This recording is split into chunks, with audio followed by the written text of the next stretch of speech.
should say Mr. Newkirk, is a 1992 MBA grad.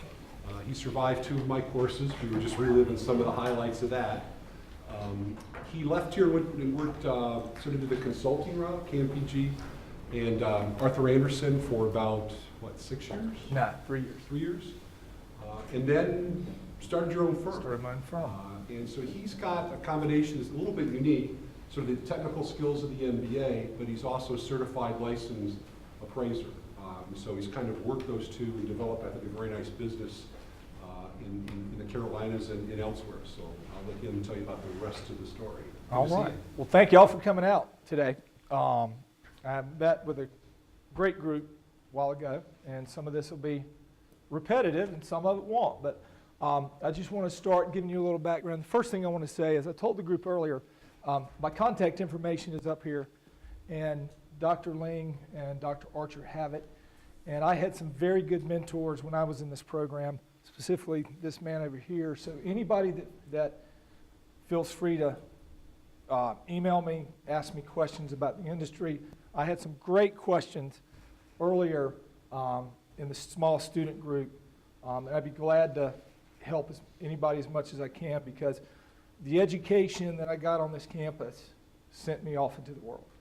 And the people that helped me here got me back here today. So it's very important that I can help y'all if y'all feel like you need to reach out.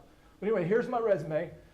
Education, MBA, University of Florida, 92, BA, University of North Carolina in 1986, and yes, I am geezing. Just got my AARP card, which is kind of scary. And living in North Carolina, people don't understand my allegiance to this university. I have absolutely no allegiance at all to the University of North Carolina. We got a good education for the money. The people there are kind of snotty, and I felt like I got a better education here.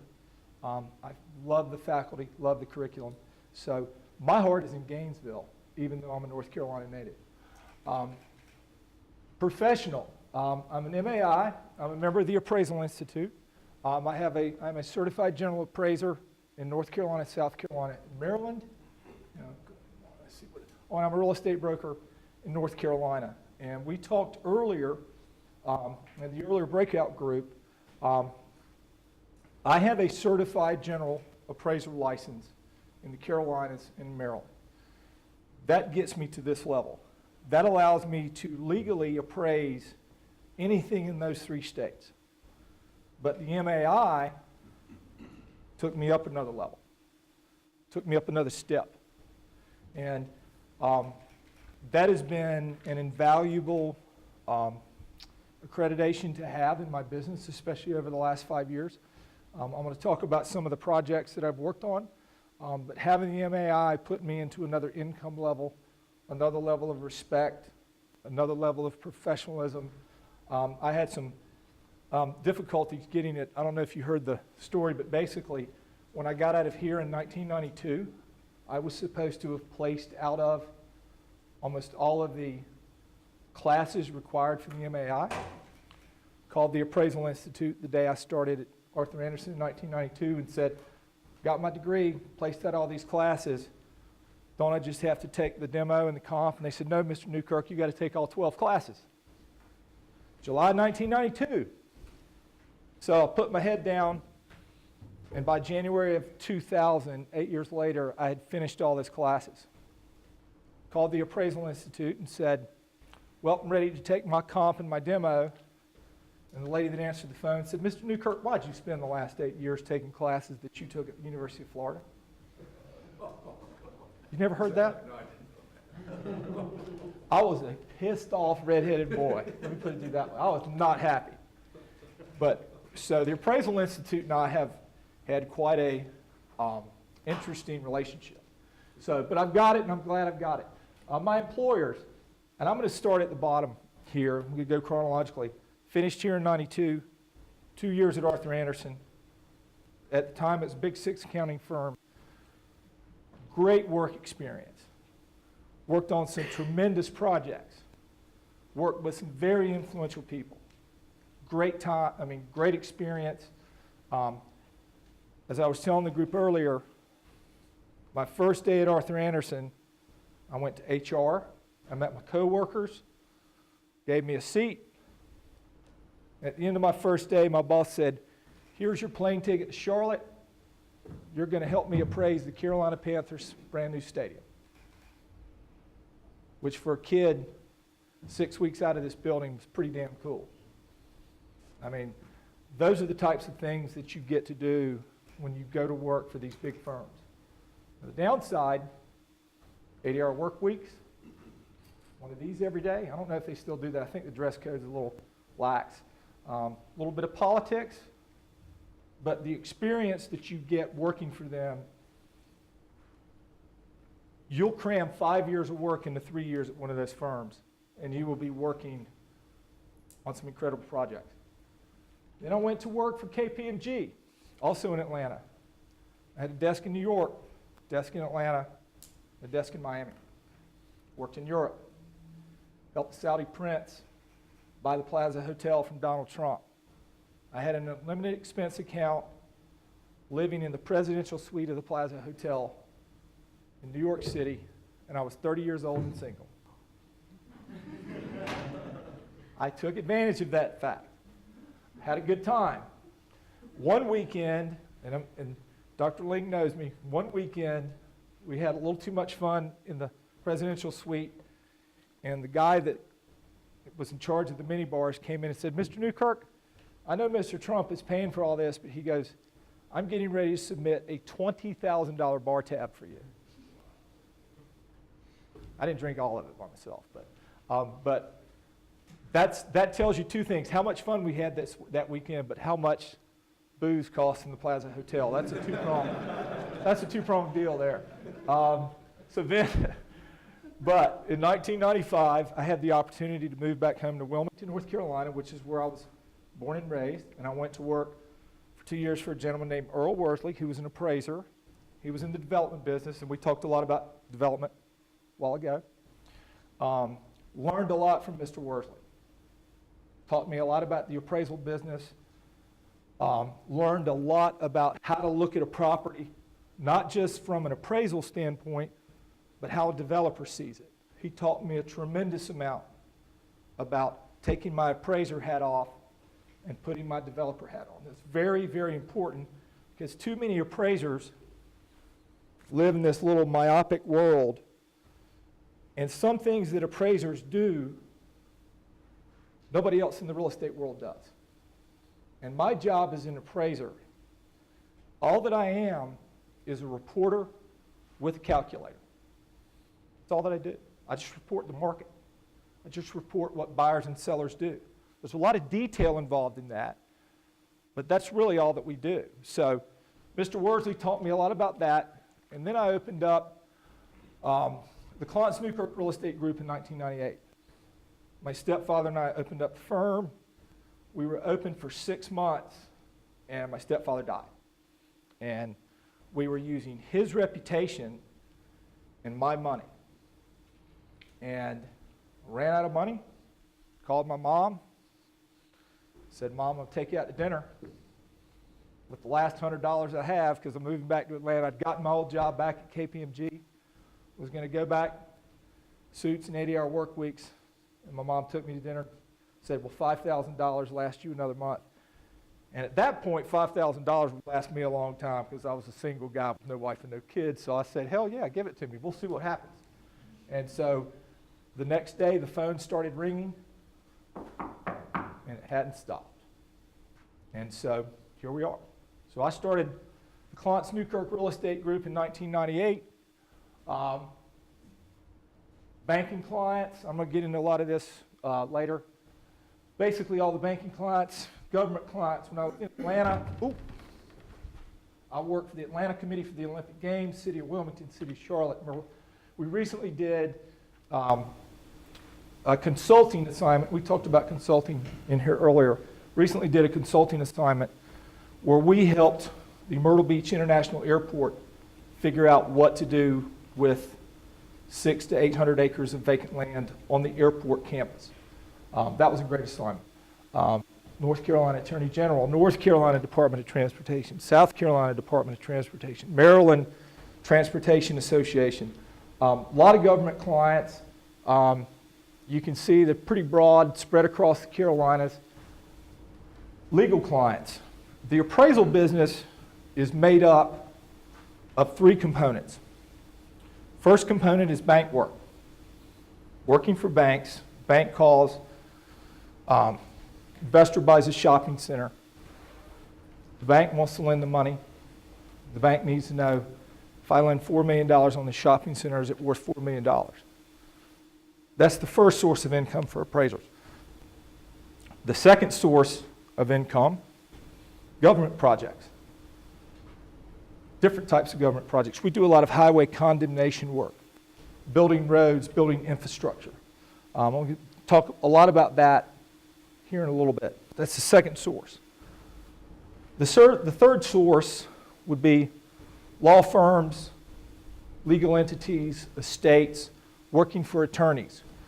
We've done a lot of that. We've helped settle a number of the largest estates in North Carolina, where big family, a lot of real estate holdings, the matriarch or patriarch dies. It is willed to the next generation. At the date of death, in a lot of cases, they have to value the entire estate on that date of death, and that's the third component. So there's three components there. Unfortunately, at this point, of the three components, banking work has dropped off substantially. Two reasons. Number one, there aren't as many deals getting done. A lot of the deals that are getting done with private equity. People are getting a little frustrated with banks. Somebody wants to build a new shopping center. A lot of people are going to well-heeled individuals and borrowing the money from estates, from individuals that are wealthy. That's the first thing. The second part of the banking decline, and we had a huge meeting in North Carolina last week, in fact, about this. Banks are trying to appraise their own real estate now. Dr. Lane, how long have you been studying real estate? A few years. Since the 80s, right? Okay. The last time banks decided that they were going to appraise their own portfolios, what happened? Nothing to do with the S&L crisis. So Yeah, the late 1980s hit us, didn't it? didn't work out very well. Yeah. Was that that's now the third biggest real estate crisis that we've had, correct? After the Depression and the Great Recession, and that probably the third? Yeah. So, that's a problem. That's a problem in our industry. That's a problem for the future of our industry. Last week in North Carolina, the appraisers in the state met with the North Carolina Appraisal Board and the North Carolina Banking Commission. And as we would say in the Carolinas, they had a Jesus meeting about all this. And we're going to see where it goes. That's a huge problem these days in the appraisal industry, is the banking industry. Number one, the lack of deals. Number two, the lack of deals and them appraising their own things. Now, the second wheel, or the second prong of that wheel, is highway work, which we do a lot of. One of the things that we've had to deal with in North Carolina recently was in April, they decided that they were going to reallocate highway funds in North Carolina based on this new mathematical formula. Previously in North Carolina, if Boss Hogg lived in a little village, but Boss Hogg had all the political power, all the highway money went to Boss Hogg's little teeny tiny town, and Raleigh and Greensboro and Charlotte got tired of these tiny little towns getting 2 to 3 times their highway funds that they should get. So, politicians in Raleigh decided to come up with a formula to make it more even. Well, the new formula came out, and when the new formula came out, Raleigh and Charlotte ended up with 76 cents of every dollar in the state of North Carolina. Yet they make up 40% of the population. So what do you think everybody else in the state of North Carolina said about that new highway formula? No. So, for my business, that started at the end of April. They're basically still fighting over that. So all of the highway work in the state of North Carolina has essentially dried up until the politicians in Raleigh figure out how to make this fair. So, but I'm very confident that in the next 60 to 90 days that's going to be resolved, but then that's going to lead to another problem, which is hundreds and hundreds and hundreds of millions of dollars of highway projects in North Carolina are all going to be released on the exact same day. And that's going to be a lot of money and a lot of asphalt and a lot of rooftops to keep up with. So, but hopefully we'll all get paid. So, highway projects. Talked about that a little bit. We've done a number throughout North and South Carolina. One of the things that I'm going to talk about that is the most exciting thing that's happened to our firm in a while is we're now doing subway projects. We're doing one in DC and one in Baltimore. We just started. Very exciting for us. Court testimony. Getting your MAI and appraising these high-profile estates, appraising these highway projects. I'm in court probably once a month. And good work. I get paid a great hourly rate. Last month, I got my greatest compliment ever in court. The other side hired 2 appraisers, 2 MAIs. One was very professorial in stature, no offense. Very, very professorial, very theory-driven. And one was a little tight, well, when the trial was over, our side won the trial, and the jury said I reminded them of a game show host. And I took that as a damn nice compliment. So those are the types of things we do. I worked on the largest highway court case in the history of the state of North Carolina. We did real well in that. Testified throughout North Carolina. Haven't testified in South Carolina yet, but I will be doing a lot of testimony in DC and in Baltimore down the road. Personal. I'm a beach kid. I grew up on the coast, fishing, hunting, surfing, sailing, boating. I'm very involved in coastal issues, protecting public access to waters. I do a little bit of surfing and paddleboarding. I ride for Hobie, which is a national company. If any of you know anything about the water, you've heard about Hobie. I ride for Carolina Paddleboard Company. And I just love being on the water. 2 little girls, 10 and 11. Beautiful Asian wife. And as I told the group earlier, I've got 2 little girls. Fortunately, they got very little of my howdy-doody gene and a lot of my wife's good-looking Asian gene. So that was a positive. So there's a resume. Hadn't changed much, have I? All right, let me see if I can work this here. Next. All right. Okay. This is a description of my firm. Oh, it's Newkirk Real Estate Group. Started in 98, over 4,300 appraisals. Was it, say, 4.25 billion? You know, Carolina Panther Stadium, Plaza Hotel. And here are some of the types of things that we work on. Bank acquisition, big bank in North Carolina was purchased by a larger bank. We appraised all of their real estate assets. Throughout eastern North Carolina, that was pretty cool. All right, now how do I flip to the next page in this deal here? Scroll down on the little. There we go. Cool, thank you. Mixed use valuation. We talked earlier today about subdivision development, residential development. Group bought a large 2,000 acre tract of land, valued the entire property, how I thought the land should be cut up, what products they should sell. Condominium and marina. Hotel. I talked about this earlier. Plaza Hotel. We were hired when I was at KPMG to help, the Saudi prince buy a half interest in the plaza. Most of y'all would not remember because you're a lot younger, but we talked about this earlier.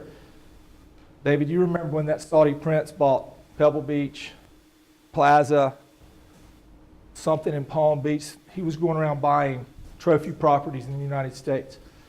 Moved into the Plaza Hotel for 2 months, unlimited expense account. End of the day, helped the prince buy half of that from Donald Trump. I mentioned earlier today, one of my proudest moments as an appraiser, at the end of the deal, here's this little public school kid from North Carolina, grew up in integrated public schools in the Carolinas, went to the University of North Carolina, went to the University of Florida. I'm at the head of the table with my little public school degrees. Trump's Ivy League lawyers on this side, the Prince's Ivy League lawyers on this side, and the little boy from Wilmington, North Carolina, told him how the deal was going to work and how it's going to get done. And that sounds cocky, sounds conceited, but everything that I'd learned to that point, including on this campus, prepared me for that. And I got a lot of joy out of telling those Ivy Leaguers what was going to happen. National Football League Stadium, Carolina Panthers. Told you about that one. That was a great assignment right out of school. That was interesting because the city of Charlotte had to get 41 different property owners together to build that stadium site and that practice facility. Took them several years to get the site together. One guy that held out, one old man held out, kept delaying. He'd get to the closing table, and he wouldn't sign the papers. This is how things work in the real estate world.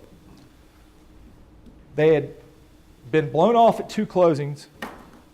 They're trying to decide if they're going to go through and do the 3rd closing with this guy that they can't figure out. They're in a boardroom. Land planner gets up from his table. And he walks over, or this young lady, he walks over to the table. And he takes the footprint of what is now that stadium, and he goes, "We don't need his piece of property." Turned it, rotated it. And that gentleman still has a fenced-in parking lot at the Carolina Panther Stadium that the town refuses to give him a zoning designation so he can use it on game days. At least that was true about 10 years ago. There's always a bigger gorilla in the neighborhood somewhere.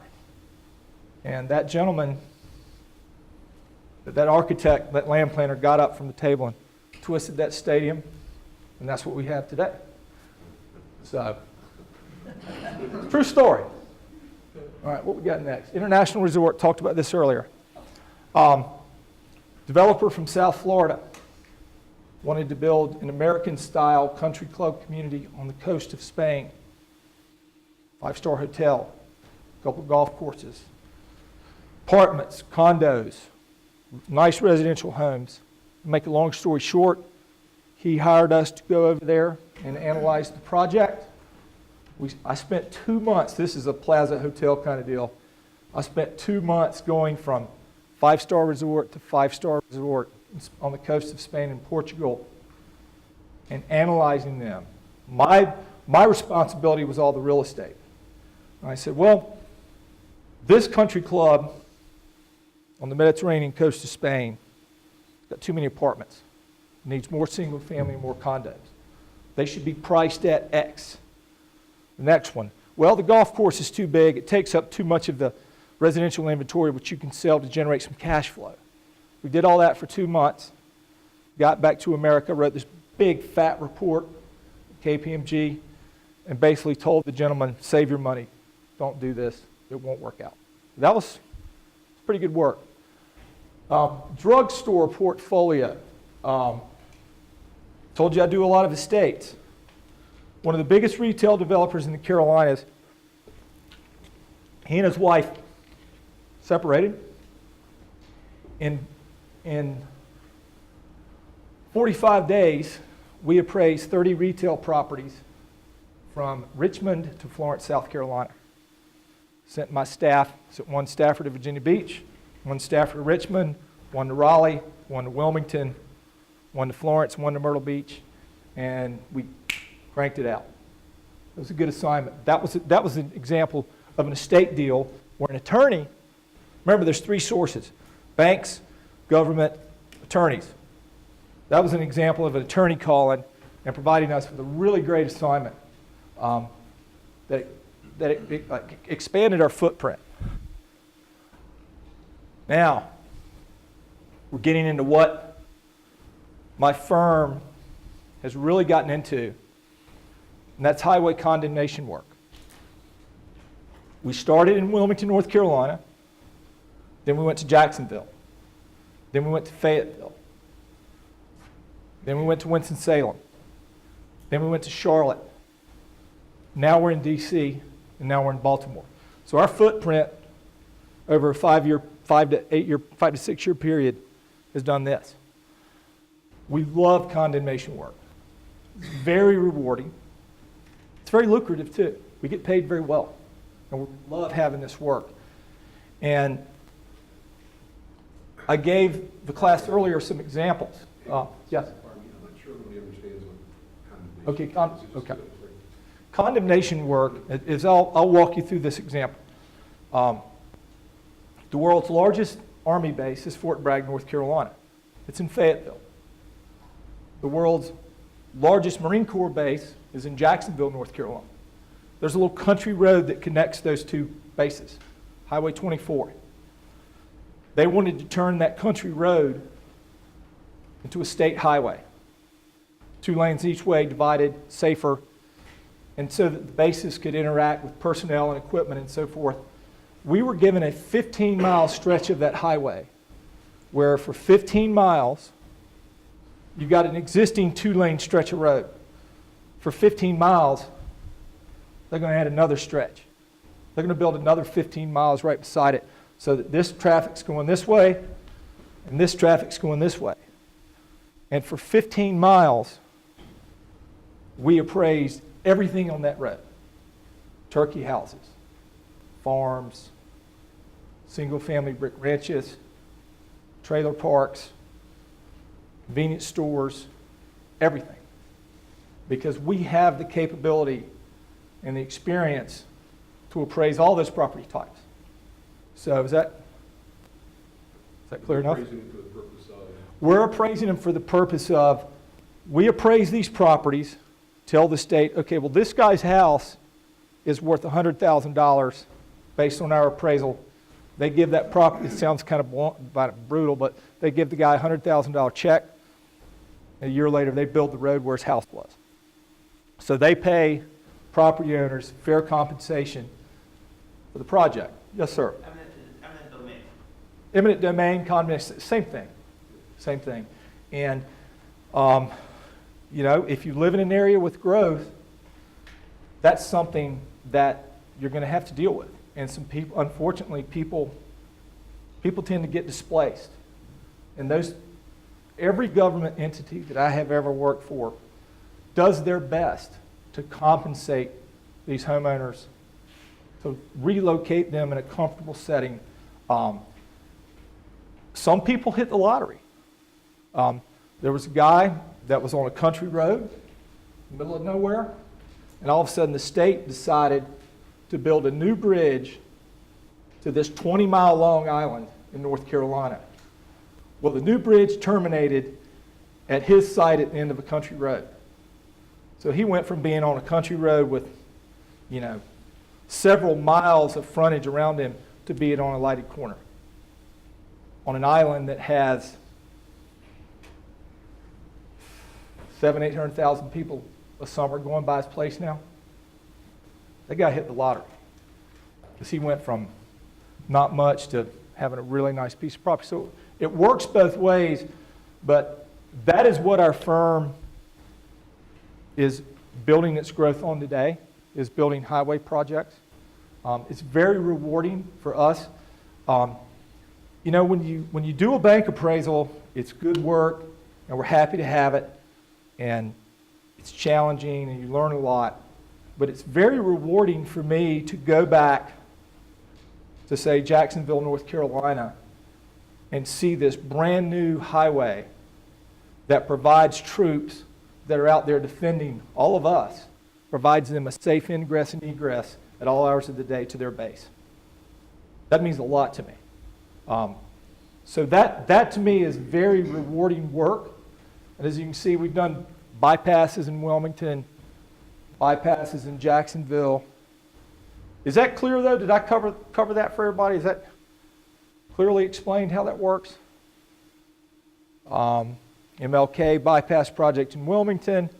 The NC-24 road widening project, that's the one that connects Fort Bragg and Camp Lejeune. Stansburg Road in Greenville was another good project. And basically, one end of the project was the East Carolina University campus, and the other end of the project was the gateway to Greenville so that people from Raleigh could get to Greenville in an expedient way. That was a great project. Salem Creek Connector. This was one of the best projects that we've worked on. It was in downtown Winston-Salem, North Carolina. Winston-Salem State University was on one end, Salem College was on the other. In the middle was urban infill housing. On that project alone, we appraised a water treatment plant, a National Guard armory, a NASCAR track, football stadium, homes, convenience stores. It was a great project. I mean, college buildings, college dorms. And that was a condemnation or eminent domain project where they were building an in-town connector. Yes, sir. I know a lot of us are from Florida, so we don't really know about this, but how does property value change, on a mountain, like in North Carolina? Views. Generally, if it's residential property, and I'm not a mountain expert either, so we're going to have to kind of work our way through this together. I haven't done that much appraising in the mountains, but from my colleagues, I've been told that residential property, the better your view corridor, generally the more it's worth. Topography issues or other thing, if you've got a lot, but all it is a steep slope with no crown on the top, it's going to require a lot of site work. You're going to have to cut a hole in the side of that mountain. Topography is a real big issue. Topography, view corridors, and access. But that's a good question, but I'm a beach kid, man. The mountain's kind of permanent low tide up there, kind of get a little shaky. But any other questions? Yes, ma'am. I was wondering, is it ever a part of your job description or like your assignment to figure out maybe which alternative route would be like cheaper necessarily for like the state to build on? Like if they have one way and you're deciding, okay, you have to pay all these people for their property, but maybe if you just go a little bit farther over, it would be like more economical? That is a great question. And the state has professionals on their staff that generally will do that. They'll look at an aerial, and like right now we just started an in-town connector in Wilmington, and somebody took an aerial out of this 5 by 5 mile area, and they said, well, we're gonna go through this park, but we're going to connect either side of the park that's been cut off. And what they did was they knew they were going to be going through a big subdivision. And they've known that for like a decade. And so what they did in this subdivision is they took the area where they thought the road was going to go through the subdivision. And this is where, I'm trying to choose my words carefully here. This is where it's kind of unfortunate to have a highway project come through because you've got a developer that owns a big piece of land. And all of a sudden the highway department says, well, you can develop all of it, but this corridor that we're going to develop someday. So the developer can build houses all along here and all along here, but they've got to leave that swath in the middle open. And so the professionals at most highway departments will design the road so that it has the least impact and it's the cheapest. And when they get the design of the road done, a lot of times what they'll do is they'll do a pre-project estimate where a person, and we've helped on these, where a very experienced person at the Department of Transportation will come out and they'll go, okay, well, we're going through these houses, going through 100 houses. Most of these sell at $150,000 a piece. So 100 times 150,000 is, somebody's got a calculator in this room. Come on, I know some of y'all do. How much? 15 million. 15 million? Okay. So there's 15 million bucks. Well, then it's going to go through swampland that's worth 5,000 an acre. There's 1,000 acres of swampland. So there's 500,000. I mean, so they do a pre-project estimate and they kind of figure out the route that it's going to go on. But that's a great question. But engineers will get involved, and then engineers will design the road. Here's where I can make a difference, and this is an example. We were working on a project, and there was a 500-acre piece of really prime property, and the way that the engineers designed the road, it cut the whole thing off. And so the state was going to have to write a pretty big darn check for the whole property. Well, we went to the DOT offices and we said, look, if you move this road 200 feet this way, you're going to save yourself well into 7 figures. So go tell your engineers to move the road. Now, we can do things like that where we see little things that we can recommend, but we don't design them. That's kind of how it works. But that's a great question. Yes, ma'am. You had a... Yeah, you mean they kind of make an example like the 100,000 the state pays the person. So what if the property, say they owe more than 100,000? Like, do they come back and dispute with you, or do they work something out? Or All right, now all these condemnation comments I'm making, I have not worked in Florida yet. That's one of the next states that we're going to target, so we want to come to Florida. But each state is different, so the examples that I'm giving you are North Carolina, South Carolina, and Maryland. All right, typically in a situation like that, because we had that happen last month, we had a member of our military who had a house. Let's say he owned $10 of it on it, because he bought it at the height of the market. He paid $10 for that house. Well, now it's worth $8. What I hope happens and what I think will happen is we send in our appraisal for $8. Okay? After the appraisal comes in most states, what's called a negotiator will come out and go, all right, look, we can only, legally, your house will only appraise for $8, but we'll work with you on some other stuff and try to get that taken care of, one way or another. But sometimes that does happen. So that's a great question, and if you understand real estate, and you don't want to be here, you want to be there. So very good question. Anything else on that right now? Okay. Pine and Green Road, entrance to Camp Lejeune. This was an interesting one. City of Charlotte bought Eastland Mall. The city of Charlotte was seriously looking into teaming up with the city of Wilmington. Are any of you guys aware of the film industry in North Carolina at all?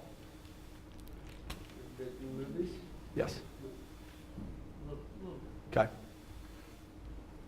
Next to New York City, up until the end of this year, the second largest movie production city in the United States of America was little old Wilmington, North Carolina. Second biggest in the country. Well, Wilmington's got a lot of ocean scenes and some little quaint little downtown scenes, but they didn't have a big urban downtown skyscraper setting. So the city of Charlotte started teaming up with Wilmington to produce TV shows in the state, and Charlotte was to fill in for New York, Atlanta, LA. The city of Charlotte purchased that mall as a possible production facility for movie making, and they asked us to tell them how much it was worth, which is a pretty good assignment, pretty visible. Let's see what we got next. I guess that's it on that. So any questions on those types of projects? Because that's that's essentially my firm's journey and my journey. Started out doing corporate real estate, great experience, bright lights, big city, Donald Trump, NFL stadiums. Moved to North Carolina, opened my own firm in '98. Started out doing trailer parks, and now we're doing big infrastructure projects all over the Mid-Atlantic. So that's where we've gone, and I'm getting ready to show you an area that we want to go to, but one thing I also wanted to get across, and I talked about this earlier, was, there was a talk about how rewarding a profession can be. One of the smallest assignments and one of the simplest assignments that I had was last month. Had a historic African American community in my town, out in the country, and a Caucasian company or gentleman from the northeastern part of the United States came into this neighborhood and decided that he was going to open up a dump. Now, what do you guys think that would have done to that community's property values? Yeah. It wouldn't have gone that way, I'll tell you that. Went like that. So that community banded together and hired my firm to appear before the local planning board. And, I don't support anybody. I'm just a reporter with a calculator. But my calculation showed that if this gentleman was allowed to put this dump in that neighborhood, that it was going to severely impair property values. And the planning board agreed with us. That was very rewarding for me because I was helping individuals. This gentleman could go somewhere else and put this dump. He tried to ram it down the throat of the people in this community. It didn't work out that way. So, just an aside there. There are some very rewarding parts of our job. Let's see what's next. All right. Some of these jobs for the state, did the seller, the property you're taking over, would occasionally hire your own appraiser, this would get litigated, and you would testify, and so. Yes, that's a great follow-up.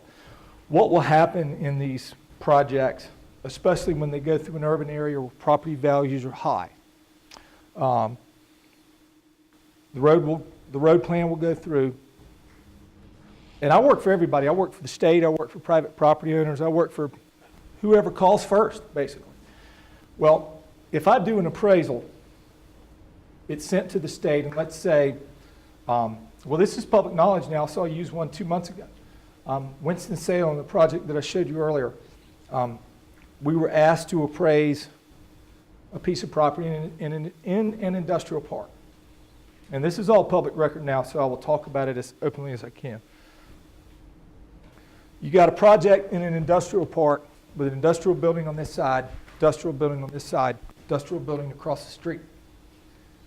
There were identical properties down the street available for $125,000 an acre. Well, there's a hospital down the road this way.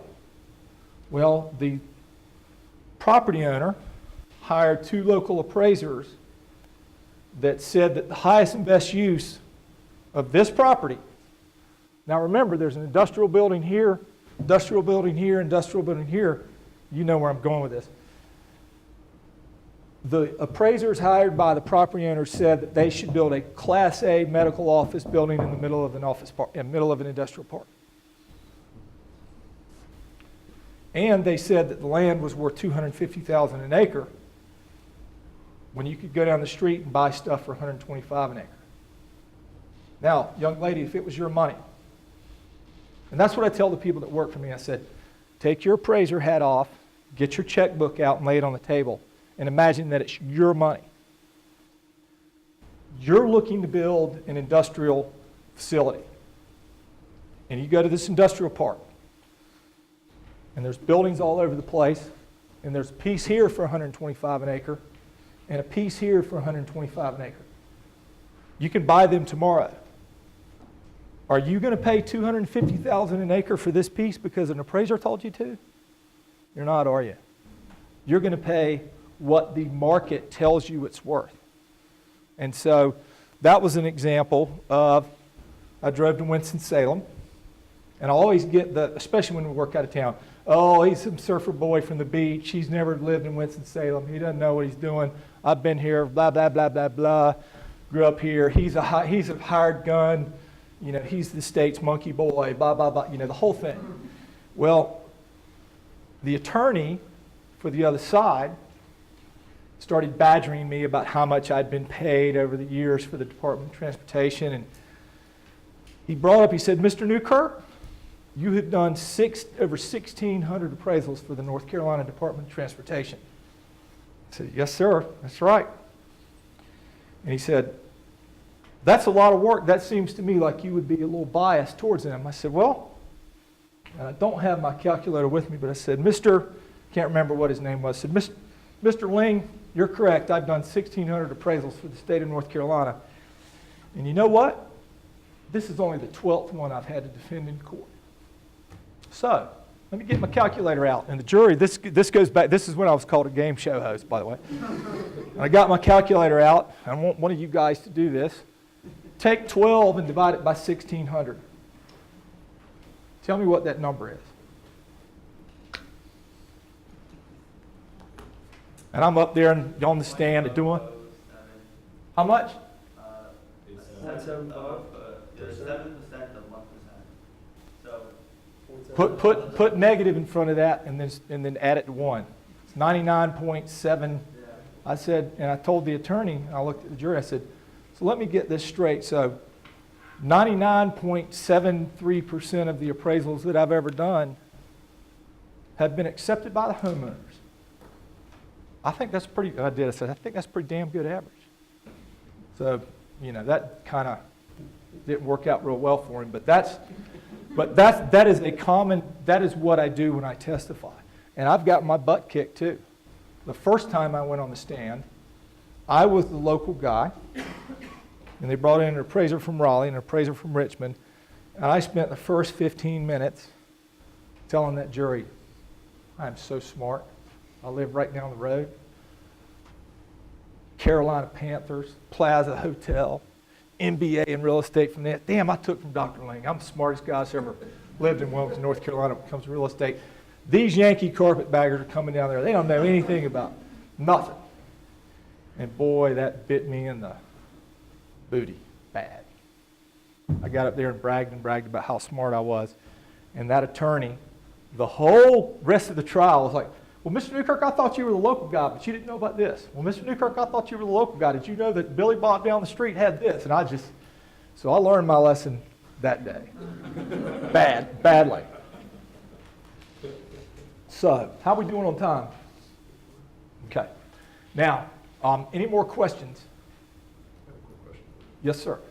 When it comes to your eminent domain work, and you have to run across a business, how much consideration do you give to going concern value, if at all, relative to just the real estate value? Okay. In the Carolinas and in Maryland, there's no business value. In Florida, from what I've been told, is the whole ball of wax. You got to pay for real estate. You got to pay for business value. So that's why I say each state is different. And supposedly working in Florida as an appraiser, it's a little more thorough, a lot more litigious, a lot of court cases. But North Carolina and South Carolina and Maryland, at this point, there's no business value. No business value at all. Wow. No business value. And also, if somebody decides not to like the appraised value that's provided by the municipality that's trying to,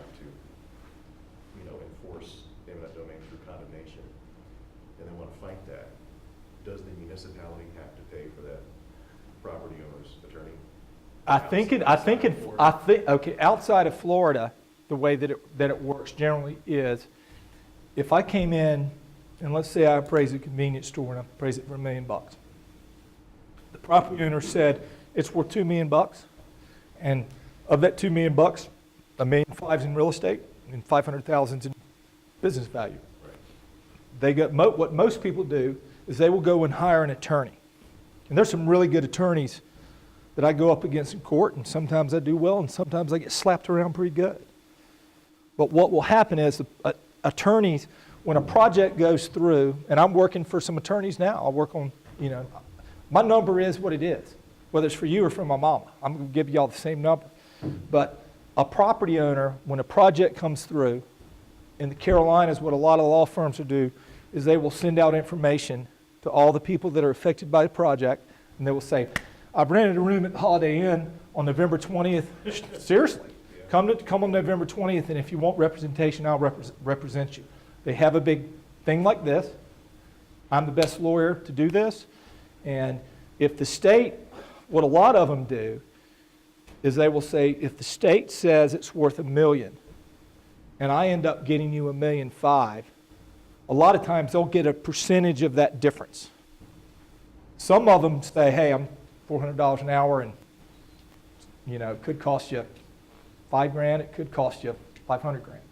Because in Florida, the way it works is if you, let's say I'm a business owner, this happens more with businesses because there is going concern value that's added to the valuation in Florida, that if I disagree with that, then I could go out and find my own representation, and the bill then would go to the municipality. Yes.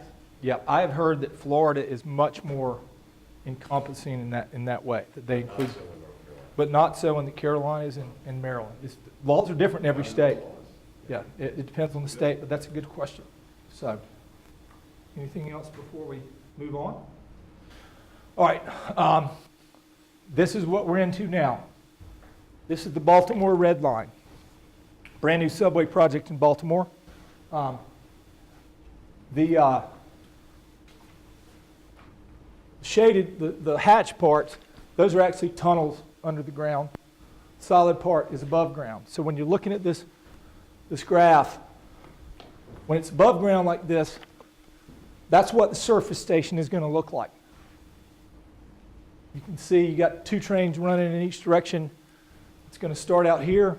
It's going to go to the I-70 parking ride, and there's going to be a tunnel.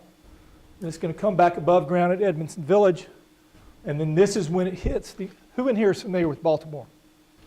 Okay. This is the inner harbor area of Baltimore. This line is going to go right under a lot of the buildings downtown, and then it's going to come out in the Canton area and end at the Bayview Mark Station. And so you've got your typical, that's a 3-level station. This is what the tunnel will actually look like. And we've been asked to go up there. We haven't been given the whole project, but we bid on sections. And this is great work. Very complicated, especially when it goes underground. When it goes underground and it's under homes, is there some vibration that's affecting the homes? When you dig the tunnel under the homes, what if they want to bury some utility lines under the homes? Do you pay them for an easement? I mean, there's a lot of moving parts on subway project. Find this very interesting. I've really enjoyed working with the folks in Maryland. This is the street, Fleet Street. I know it's kind of hard to tell, but these are all row houses, like the typical row house that you would see in downtown Baltimore. And as you can see on the top up there, they are taking a small bit of their front yard, and I can't really, about half blind. Let's see, those are, can't tell, but those are either temporary easements or permanent easements that are going through the front yard of these row houses. So the state is going to acquire rights to a small part of their front yard. So those homeowners need to be compensated while that project is being done. Really, really interesting stuff to me. Starting to sound a lot like an appraisal dork, but yes, sir. So when you're building a subway, if I own a home and you're putting a subway underneath it, I always thought that I own certain rights. I have air rights, I have mineral rights, I have ground rights. If you're going underneath my home, I think I own that land and you're coming through it, so you have to compensate me. Yep. So you have to pay I don't know if that, do you have to pay people for going under the land? Generally, yes. Okay. But it's in an easement form, generally. Yeah. So but they still, you know, the property owner, they are designing this project so that the tunnel is deep enough so that it should not impact the homes. But yes, if it goes under or impacts a property owner's rights, whether it's above ground, at ground, or below ground, property owner generally gets compensated. That's a good question, though. Yes, sir. You pretty much answered it. I was gonna ask how the ground affects the foundation of the home above it. You Wha- said they're generally deep enough. Yeah, this tunnel here, I mean, I had a presentation, and I think the guy that gave us this presentation was one of the engineers on the Big Dig. You know what the Big Dig is? Anybody from Boston, the Northeast? Yeah. Okay, that was quite a project, wasn't it? I'm not sure. Yeah. So, but an engineer that supposedly worked on that project is the guy that gave us about a 2-hour presentation on how that works, and it's really pretty neat. The machine that's 23 feet wide, that just bores under, keeps going, and when it passes through, they build the tunnel around it, and then they pull all the dirt out. I mean, it's really impressive what they do, how they do it. The other interesting thing about this red line project is this is going through some areas of Baltimore that could use some help, that could use some renovation, some rejuvenation. And one of the ideas behind this project is to provide people in these neighborhoods public transportation so they can get to jobs. And I talked earlier about the rewarding part of my job. You know, this thing is going to be completed in 2022, 2025, 2027. Hopefully I'm still around then. I'm getting kind of old, but hopefully one day I go back up there and I see that this public infrastructure has been built and that it's helping the people in this neighborhood, helping them get to work, helping them go to work, helping them get jobs. I mean, that to me is one of the most rewarding things that I've done. Yes, sir. Yeah, I mean, I see what you're saying. It could totally transform that area of Baltimore. Yeah. I mean, really could. Yeah. Pretty cool. Yeah. Yes, ma'am. What is the amount of daily users anticipated to use this? That's a good question that I don't know the answer to. What's your guess? Well, what's the population? I mean, Baltimore's 4 million people. But this area, I don't know, this area where it's going through has got to be several 100,000 around the area. So I'm not familiar with ridership numbers. I probably should be, but now that I've said publicly that I don't know, I'm going to find out. So, yes. What about like Section 8 housing? Do you like is there any of that going on where that tunnel is? Yeah, How do you compensate those people? Yeah, Edmondson Village, which was There's a lot of that over there in that area. yeah, the Edmondson Village section. That's the first section we worked on. That was some lower income housing, row houses. So who do you pay if you need to? I don't pay anybody. I just do the appraisal. Yeah, but if there's an easement going, you know, through some Section 8 housing, like who do you pay? Whoever owns the property. Okay. And in Edmondson Village, there's a lot of investors that own a lot of the homes, and a lot of them are rental homes. But generally, the owner of the property generally gets paid. But it's interesting that we found a number of investors that are starting to look at this area for future opportunities because of this project. So, yes, sir. Are you anticipating an intersection with that to kind of revitalize areas north and south of the city as well? I'm sorry, what? Are you anticipating a new line to kind of intersect with the current project, I guess, have more expansion and development in new areas of Baltimore? They want to get through this one first, but yeah, the long-term goal is, if you're familiar with the DC and the Baltimore area, there is a huge push on public transportation. I mean, it's a big-time push. And we're doing this one, but we're also doing the purple line, which is on the Maryland side of the DC, and it goes from Bethesda across Rockville over to Silver Spring. And when I lived in DC right out of undergrad, and the DC Metro is like a wheel. Capitol's the center, and everything goes out like spokes. The purple line kind of, instead of going out like this, it connects. It's like the top of the wheel. And this is a project that goes through urban areas of Baltimore right downtown to the work centers. So, but I don't know. I'm sure they will do something in the future. And so kind of like that center is like your metro center? Yeah, I would think that might be something like that in the future. So, yes, sir. So with a project like this, do you ever like, 'cause there's so much subway and public transportation in Europe, do you ever get comps from like Europe or somewhere else?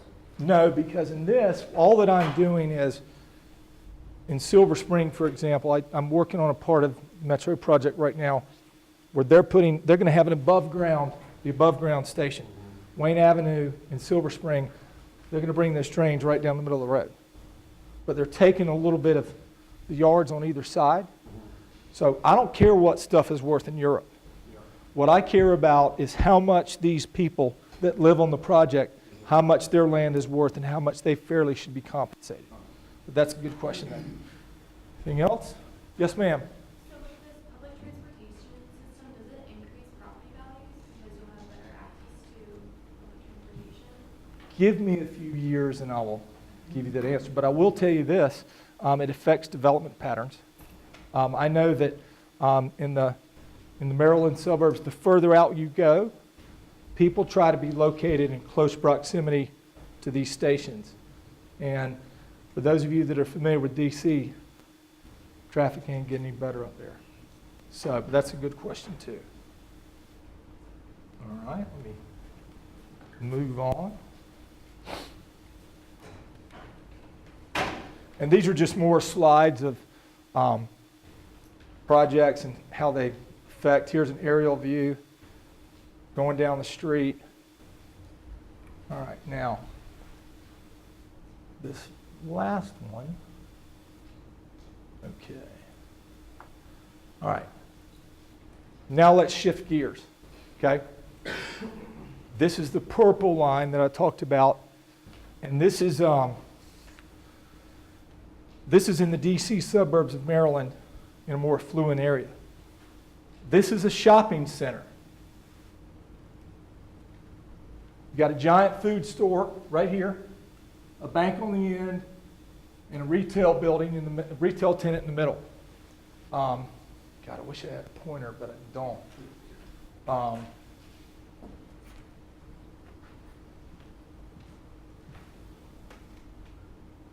right, okay. Okay. Here's the line. It's underground, it's underground, it's underground. It comes out of the ground right there, and it's above ground all the way there. You see that? Is that clear? Okay. Now, this is an existing shopping center, nice property. For 5 years, the state is going to be using that much of the parking lot. Anybody care to make a guess on how that's going to affect that shopping center for 5 years? Come on, there's some smart people in here. I know y'all have some kind of opinion. I'm sorry, sir?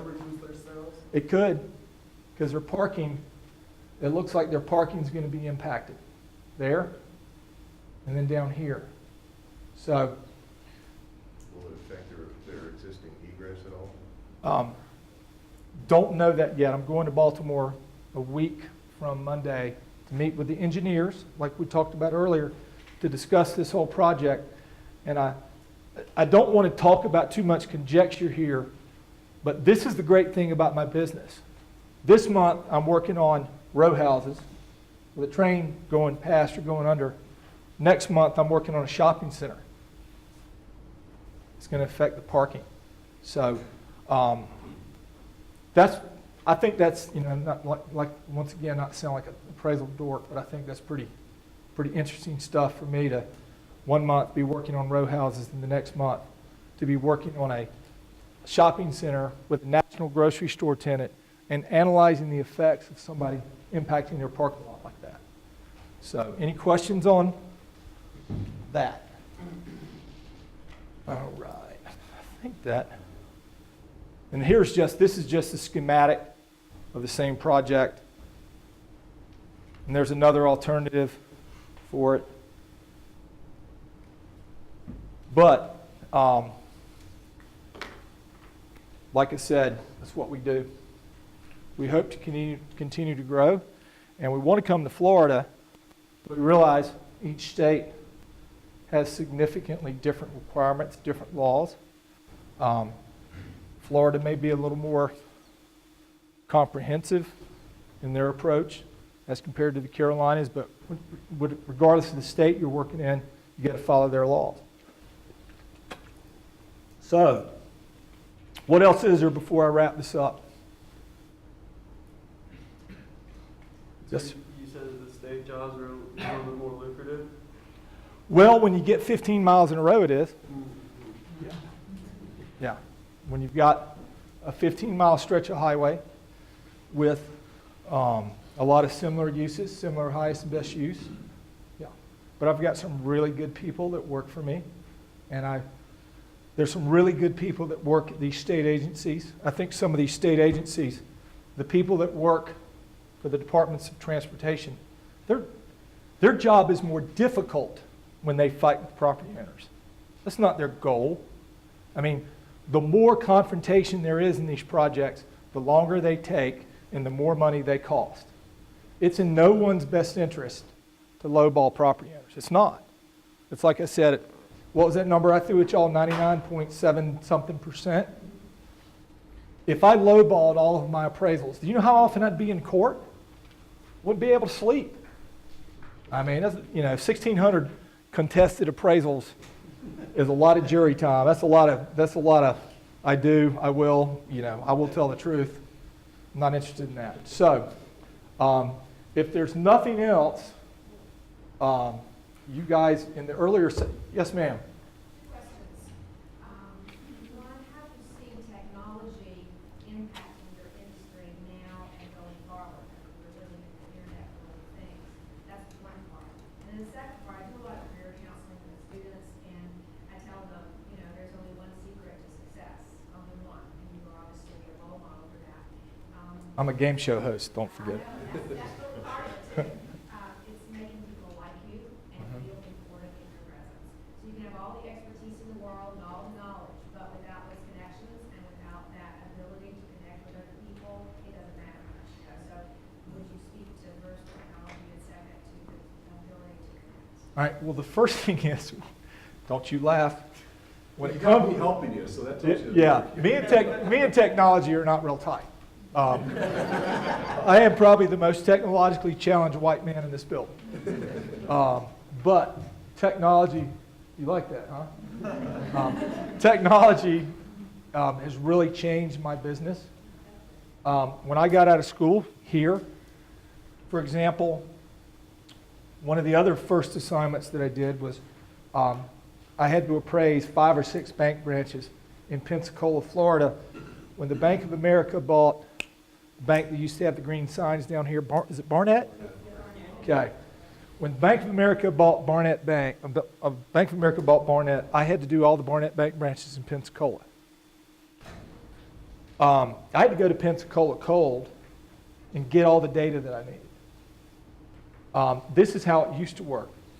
My roommate's fiance's dad was the biggest appraiser in Pensacola, Florida. Mr. Hufford, he's an MAI, very well respected, great appraiser. Think about this. Some young punk from Atlanta is going to come down and do 5 bank branches that he should be doing. So, I took my company credit card, walked into his office, introduced myself, and said, Mr. Hufford, let's go to lunch. Took him to lunch. Bought him a drink that night. Bought his dinner that night. He knew what I was there for.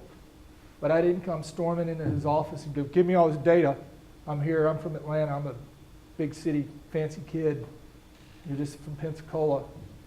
It took a lot of personal skills that I had developed in other areas here in Gainesville and working on Capitol Hill. That's the way things used to get done. Well, you still got to have, and I was telling the group earlier, you still got to have those personal skills. When you get out of this business school and you go into an interview, you need to look somebody in the eye. You need to be confident. You need to tell them about the great things you've learned here. But you need to, at the same time, you need to let them know you're not a robot, that you're a human being, you've got interest, you're a diverse person. You've got interest outside of this. Now, you don't have to stand on the table and bring them trophies from your softball games and that kind of stuff, but you've got to That's what I would say. But back to technology, this is a good thing and a bad thing, though. I have a lot of young people that work for me that can do amazing things on the computer. But one of the things that the computer does that I think is a crutch is, I had a young lady one time, great attitude, hard worker. She was doing an appraisal for me in Wilmington. I said, I want you to find this sale. It's out on Market Street, 7,000th block. Look it up. We want to use it as comp. Well, the next day I said, well, what'd you find? She goes, well, it's not there. And I knew it had sold because a friend of mine was a developer. And it should have shown up in the tax records. And she looked me right in the eye and said, well, it's not on the internet. It doesn't exist. That is, okay, I've been rah-rah all day. That's a weakness that y'all do not need to have. That is a weakness that I see in a younger generation is, if it's not on the internet, it does not exist. It does not work. Now, on the positive side, you guys can do more on 5 minutes in the computer with technology than I can do in 2 days. Those are strengths of y'all's. But your generation can also work on, I think, where you're going with this. Look them in the eye, shake their hand, tell them that you have the confidence to do the job. But technology has changed. It took me 3 or 4 days to get the data that I needed in Pensacola. Whereas today, I could call up a data firm and send them a check and say, I need every sale of every bank branch within 30 miles of Pensacola that's occurred in the last 5 years. Now, it might cost me $1,000, but it helps, saves time. But I still think you need the old school skills. And I think one of the downsides of my industry is I think appraisers aren't good enough at that. They tend to hide behind their computer when they need to be out more. So that was your first question. What was your second one? It was the success part of it. The Okay. interpersonal skills, the ability to promote yourself, to understand your client, and to make them feel like they are employees. Yeah, and another thing that I've learned in running my business is client service. Whether you're an appraiser or a finance guy, you got to have good client relations. Dr. Ling knows me pretty well. I can be pretty feisty and pretty, in your face when I want to. But when you're working with clients, you gotta keep them happy. And a lot of times, most of the time, when they make a request or point something out, hell, most of the time they're right. They'll point out something that you didn't think about. And if they're your client, they deserve the respect for you to follow up and give them an answer to that question. Now, they might not like it, especially when the real estate market's doing this, but you got to follow up and give them the service that they asked for. So, is that covered? All right. Anything else? Yes, sir. So, Haywood, not too long ago, according to the Appraisal Institute, 58% of the designated appraisers in this country are older than you. Yes. And I like that. And there's not a whole lot of young people getting into that business. So what's your pitch to these very attentive, wonderful students who need jobs when they graduate about why appraisal should be on the forefront of their mind? All right, and we talked about this in the small group today, so that's a great question. The appraisal business, if you have an appraisal background and you work for a good firm, you're going to understand the basics of the finance model for a shopping center, for an industrial building, for an office building, for a subdivision, for a bank property, for an out parcel, for a grocery-anchored retail chain. It provides you with a basis for all different types of properties. And you can take that basic knowledge that you guys are learning here in Gainesville, and you can use it in consulting. You can use it in the finance world. You can use it in the property management world. We were laughing, Dr. Ling and I were laughing on the way in here. PGI minus vacancy equals EGI minus expenses equals NOI. He taught me that. 1992. I learned that a long, long time ago from that guy over there. It's very simple. So if you understand the basics of how each property cash flows, then you've got the basics for most of real estate. And so now, in terms of the opportunity, as I said before, I'm not coming in here today and telling you guys it's all cotton candy and pink unicorns, because there's some transitions in our industry right now. The banking thing scares me. It really does. But as you know, the last time they did that, it got corrected. I think on the banking side, there's opportunities on the banking side for people to get into finance, to get in their real estate departments. That would be a good way to go. But working for an appraisal firm today,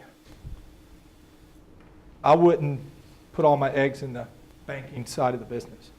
But in the southeastern United States, we're growing. We're going to continue to grow. When you have population growth, people need lots. People need homes. When lots and homes are built, what follows lots and homes? We talked about this. What follows shopping centers? Yes. As population grows, it drives the real estate cycle. And there are opportunities there. You get with a good appraisal firm, or you get with a good consulting firm, but you have the understanding of basic appraisal premises. That'll go a long way in your career in the future. But whether it's working for a consulting firm or working for a big appraisal firm like I did a few years, or coming to work with somebody like me down the road, there are opportunities. But the one thing that I would advise you is look at the firm, thoroughly research the firm that you're looking at. Find out, do they just do retail centers? Do they just do office buildings? Do they have good leadership? Do they have a good plan in place for growth? Or do you just want to, go to Naples and hang out and fish? And I mean, that's fine too. I mean, that's what I thought I was going to do when I moved back home to Wrightsville Beach, North Carolina. But fortunately, my business has continued to expand. So does that answer your question? All right. What else we got? Anything else? All right. Now, okay. We talked earlier about personal stuff, and I wanted to end on a little lighter note. So no laughing at the old guy doing his thing, but this is what I do for fun. All right. All right, Dr. Lane, get over here and give me some help. What are you doing? That little video I've got. I promise everybody's fully clothed, so it's all right. Yeah, the last one. Yeah.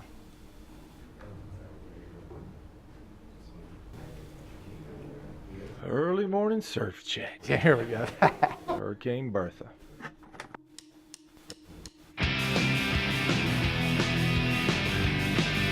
Right.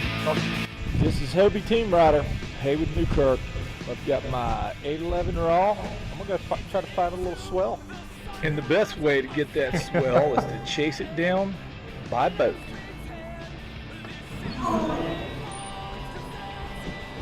Oh, this is funny.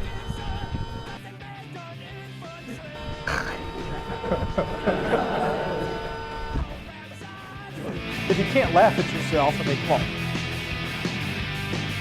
This is where I live, by the way. This is North Carolina.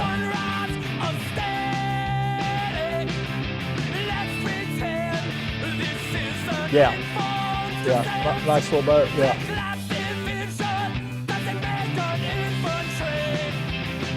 I can still move a little bit for an old guy.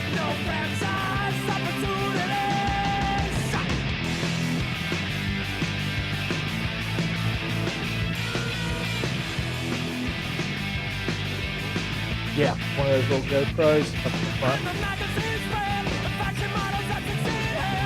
Yeah, that's what's great about my business when I get my work done. There's surf. So,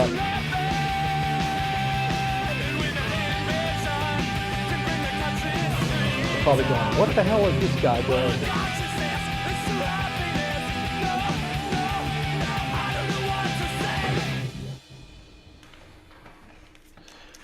How's my boy? He's my boy, yes. Yeah, we gonna go surfing. Are we gonna go surfing? Are we gonna go surfing? Yes. Yes, we're gonna go surfing. Yeah, that's my dog. That's my boy. So anyway, thank y'all. Appreciate it.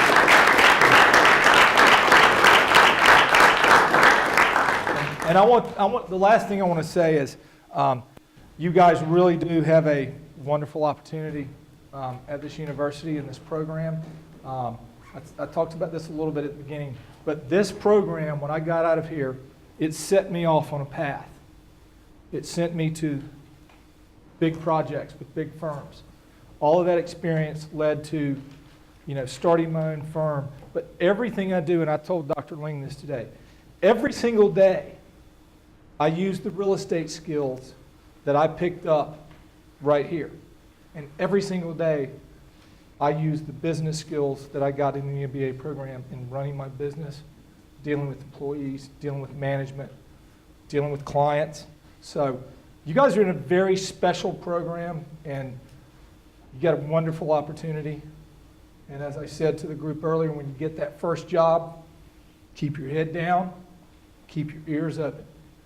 Because after you've been through this program, and you get out and you've got 2 or 3 years under your belt, you guys are going to be well prepared to deal with pretty much anything that y'all want to do in real estate. So you got some great opportunities here, some great people leading the program. So I want y'all to give these fellas a round of applause. Great opportunity. So thank y'all.